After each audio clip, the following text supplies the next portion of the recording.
Almost 10 months into an unprecedented health and economic crisis, the federal government delivered its first detailed fiscal update since the start of the pandemic. Also a first for Chrystia Freeland as finance minister. This fall economic statement outlines the Government of Canada's measures to fight and defeat COVID-19, to support Canadians through this crisis, and to rebuild Canada's economy once the virus is beaten.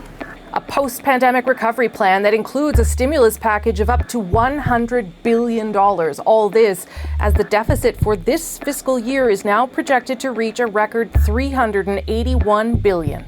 All right, so what political message did the government send today? Let's bring in At Issue for a special Monday edition. Chantal Hébert, Andrew Coyne, and Althea Raj. I'm going to start with you, Althea. I think there was more here than I was expecting. It seemed almost like a mini budget. What message do you think the government was trying? Budget. Yeah, what do you think the government was trying to send here with this? Well, two things. One, that they're making, or at least they want to try to appear to be making good on many of their promises. Two, they're doing a lot of defensive moves in terms of electoral constituencies that they're reaching out to. You think of women, of racialized Canadians, students. They're trying to calm anger among some small business owners with many of their plans. A lot of the things are, we hear you. There are things coming, so hold your breath. So there's a lot of defensive moves. And you were I was caught aback, frankly, by the NDP's response. You know, they were saying that this was an austerity budget. This is anything but an austerity budget. $381 billion deficit. There's more than $270 billion in extra spending over the next 5 years. Never mind the $70 to $100 billion in unnamed stimulus that is going to appear in the next 3 years, possibly. More details on that coming soon. So to me, this is like an election prep budget. What did you make of it, Chantal? Well, it's also anything but a real plan. There's promises or smoke signals. We're going to deliver the fire later. But it's very much a COVID-related document. So on the first part of Chrystia Freeland's announcement, it does live up to that. On the third part, a plan for the post-COVID economic recovery. Not only do I think it's wait till the budget, but it also sounds like wait till after we've obtained a mandate from Canadians in an election. I mean, it is hard to deal with a second wave and plan a recovery. I don't know if they could have gotten away with not putting some of those, as Chantal aptly calls them, smoke signals in there, Andrew. Well, I find it baffling to call this a mini budget. I think this was more designed to buy time until the real budget by putting as little into this as possible in terms of hard specifics. So even the deficit for this year, it's plus or minus about $15 billion. The deficit for years coming out, it's plus or minus 50. The debt itself is plus or minus 100. There's a lot of plans to make plans. They're going to announce something. They say, well, we'll give you the details later, or we'll tell you what we're going to spend it on or how much we're going to spend on it. Stay tuned. But everything gets put off until after something else. So we'll get the stimulus after they've finished fighting the COVID. They'll get the fiscal guardrails after they've finished the stimulus, although we don't know exactly what those will mean or what kind of schedule, et cetera. And we'll get the fiscal anchors after we've had the fiscal guardrails. So I think this is mostly designed so that they could say something without actually giving away what they really want to do, which is to set everything up for the budget and have the big fight with the opposition over the budget. How much of that is to be expected, though, Althea, I guess is my point. I mean, perhaps the second wave is not perhaps, it's hitting us harder than we probably expected. So I wonder how much realistically can be expected.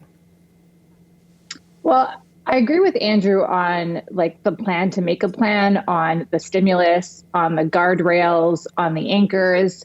I didn't expect that there was going to be any of that in this budget, though. I feel like they are trying to signal that they know that those are things that they should be concerned with. And so they're saying we're going to be concerned with them, but we're going to be concerned with them later. On some things, I'm not surprised that there is no plan. I think from a communication standpoint, you do want to drag this out as long as possible so that you can make targeted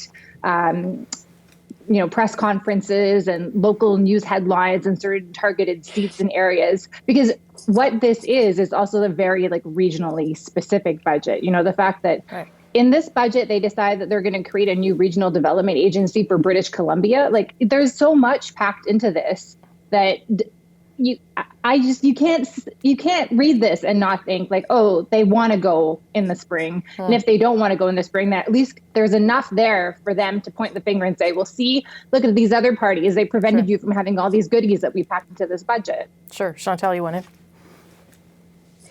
Yeah, but that doesn't make it a budget. It makes it a political document that keeps the government on its toes to fight an election, which is an entirely different matter. Your question was it inevitable? Yes, up to a point. We are still in the midst of this second wave. I heard a lot of criticism from the opposition. I did not get a sense that any of them were trying to translate their criticism into a non-confidence motion and a winter election. No. But it is more of a political document than a serious plan of anything, and I would not call it a budget. Okay, so what should have been there then, Andrew? I guess, I mean, there was, they prolonged and increased the wage subsidy. They did offer some measures for targeted industries. What should have been there at this moment? Like, what did Canada need that it didn't get? I think, the measures to fight the pandemic itself are all well and good, and indeed the support measures for people getting through it.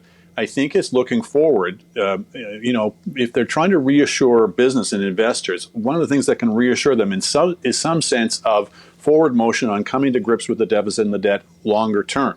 That doesn't mean you have to announce everything now, but I think there could have been more work done to spell out the terms of the fiscal guardrails, fiscal anchors.